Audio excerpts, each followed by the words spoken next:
हाल ही में हुए दिल्ली बम विस्फोट में हमने आतंकवाद का एक नया चेहरा देखा है या एक नया मुखौटा देखा है जिसमें वे लोग शामिल थे जो जीवन के रक्षक थे हैं और जिनके हाथों में कई लोगों की जिंदगियों को बचाना था। आज वही लोग अपने देश में आतंकवादी गतिविधियों को अंजाम देकर कितने लोगों की जानें ले ली।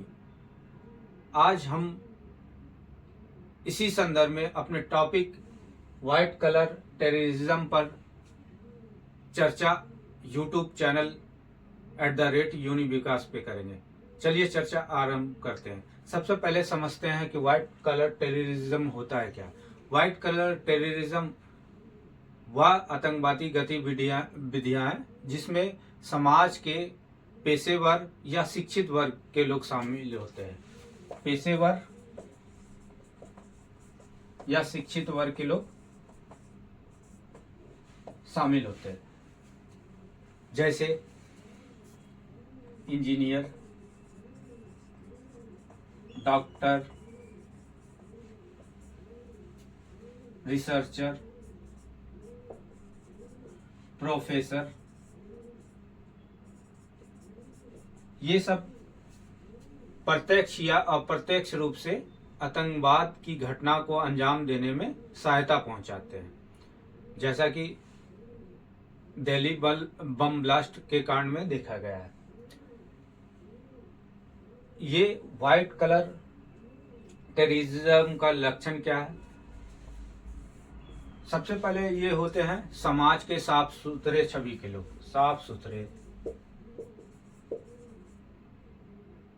छवि के लोग होते हैं, इन पर आपराधिक मुकदमा नहीं रहता है, मतलब ये आपराधिक गतिविधियों में शामिल नहीं रहते हैं, इसलिए इन पे संदेह भी नहीं जाता है पुलिस के द्वारा या किसी एजेंसी के द्वारा। तीसरा, ये समाज में क्या करते हैं, फंडिंग टेरर गतिविधियों में फंडिंग का काम करते हैं, सामाजिक धार्मिक सम्मेलन के माध्यम से, जैसे दान पुण्य का कार्य करके, चाहे धार्मिक सभा का आयोजन करके, इन सब गतिविधियों को अंजाम देकर ये क्या करते हैं, टेरर फंडिंग का काम करते हैं। उसके बाद ये क्या करते हैं, जहर, जैसे रीसन नामक जहर बनाया गया था दिल्ली, लखनऊ हो गया, अहमदाबाद हो गया, इन सब के धार्मिक संस्थानों में ये रीसन नामक जहर को मिलाया जाता है और ये अरंडी के तेल से बनता है और संयोगवश इसका एंटीडोट भी नहीं था। अगर ये मंदिरों के प्रसाद या अन्य चीजों में मिला दिया जाता है तो इससे खाने वाले लोगों की मौत होना निश्चित था, जिसके कारण काफी व्यापक पैमाने पे लोग मारे जाते हैं। तो इस प्रकार का ये रिसर्च करके नए नए इक्विपमेंट्स वगैरह बना के आतंकवाद को या आतंकवादी सहायता प्रदान करते हैं आतंकवादी को, या आतंकवादी गतिविधियों को अंजाम देते हैं।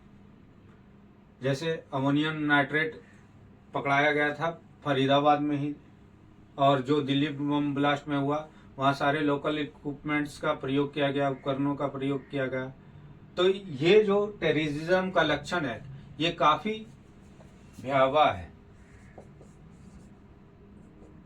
क्योंकि ये पढ़े लिखे शिक्षित वर्ग के लोग हैं, इनके पास पैसे भी पर्याप्त है और बुद्धि भी और तर्क भी है इनके पास, और जो बॉर्डर पार करके डायरेक्ट रूप से आते थे उनसे काफी ज्यादा ये खतरनाक ये लोग हैं। वहां तो प्रत्यक्ष रूप से मुठभेड़ कर लिए जाता था पुलिस के द्वारा या हमारे सीमा सुरक्षा बल के द्वारा हो जाता था, लेकिन इनसे कैसे लड़े, समस्या ये है। तो इससे बचने का उपाय, सबसे बड़ा उपाय जो है हमें, मेरे नजर में, उनका परिवार ऐसे लोगों को सह ना देके उनके खिलाफ निष्पक्ष रूप से देश हित में पुलिस कंप्लेन किया जाए। अगर उनके परिवार को ये शक होता है कि हमारा कोई बच्चा जो है इस प्रकार की मानसिकता रखता है जो देश में आतंकवाद को फैलाए, तो वो उनके फैमिली क्या करे, पुलिस कंप्लेन करे, जांच करे, उनको समझाए बुझाए प्रारंभिक स्तर पे ही, तो इस प्रकार के घटनाओं को अंजाम रोकने में काफी सहायता मिलेगी। दूसरा, हमने बहुत सारे कानून बना रखा है, जैसे टेरर फंडिंग के संदर्भ में PMLA धन शोधन कानून 2002, उसके बाद कंपनी एक्ट 2013, इसके अलावा अभी हमारे जो भारतीय न्याय संहिता बना है उसमें भी बहुत सारे प्रावधान किए गए हैं। बहुत सारे जांच एजेंसियां हमने बनाया है, जैसे ED हो गया, NIA हो गया, ये सब मिलके क्या करेंगे, व्हाइट कलर टेररिज्म को रोकने का काम करेंगे। इस प्रकार जहां तक हो आम पब्लिक को भी जागरूक होना चाहिए कि हमारे इर्द गिर्द के जो लोग हैं वो किस प्रकार के मानसिक प्रवृत्ति या से ग्रसित है, थोड़ा सा उसके प्रति भी अवेयर है, कहीं वो इन चीज़ों में संलिप्त तो नहीं है। ये तरह का थोड़ा सा अवेयरनेस पब्लिक को भी होना चाहिए, तभी हम इन चीज़ों को रोक सकते हैं, क्योंकि ये हिडन छद्म आतंकवाद का छद्म रूप है जो काफ़ी भयावह है। आज हम यहीं पर अपने इस टॉपिक को विराम देते हैं।